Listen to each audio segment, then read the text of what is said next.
If categories just to dissolve, especially fundamental, want the culture is dissolving.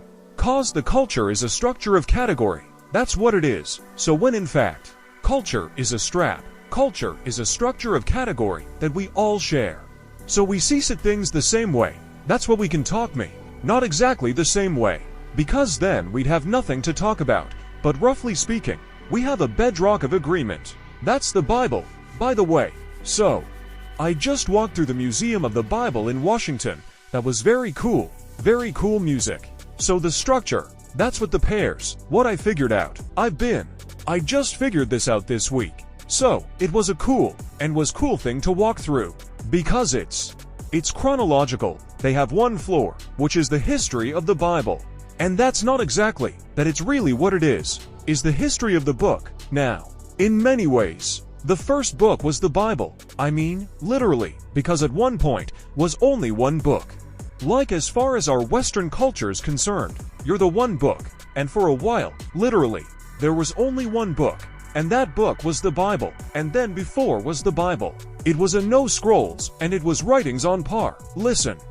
But it was we starting to aggregate written text together, and it went through all sorts of technological transformations, and then it became books. That everybody could buy the book. Everybody could buy. In the first one of those was the Bible. And then it became all sorts of books that everybody could buy. But all those books, in some sense, emerged out of that underlying book. And that book itself, the Bible, isn't a book. It's a library, a collection of books. And so, what I figured out was partly because I was talking to my brother-in-law, Jim Keller, who's the world's greatest chip designer, and has now designed a chip that's as powerful as the human brain, which is optimized for artificial intelligence learning, by the way. And so I talked to him about that. He said, "You heard of the internet?" He said, "Yeah, GM. I've heard it said this is way more revolutionary than that." In any case, we were talking about meaning and tax, because we're talking about translation, and the problem understanding text, and Jim said, the meaning of words is coded in the relationship of the words to one another. And the postmodernists make that case that all meaning is derived from the relationship between words. That's wrong, because, well, what about rage? That's not words. And but about moving your hand? That's not word, so it's wrong. But part of it's right, because the meaning we derive from the verbal domain is encoded in the relationship between word. So now, then you think.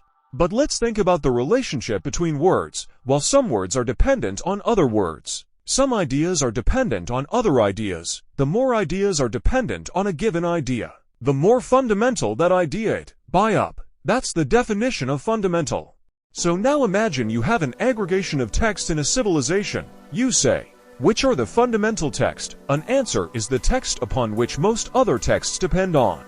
So you'd put Shakespeare way in there, in English.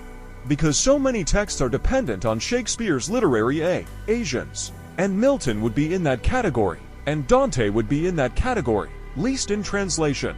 Fundamental authors, part of the Western canon, not because of the arbitrary dictates of power, but because those texts influenced more other texts. And then you think about that as a hierarchy. With the Bible at its base, which is certainly the case. Now imagine that's the entire corpus of linguistic production, all things considered. Now how do you understand that? Like literally, how do you understand that? The answer is you sample it by reading and listening to stories and listening to people talk. You sample that whole domain.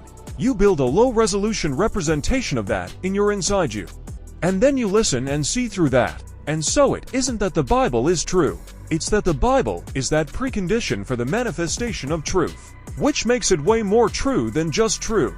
It's a whole different kind of true, and I think this is not only literally the case factually. I think it can't be any other way.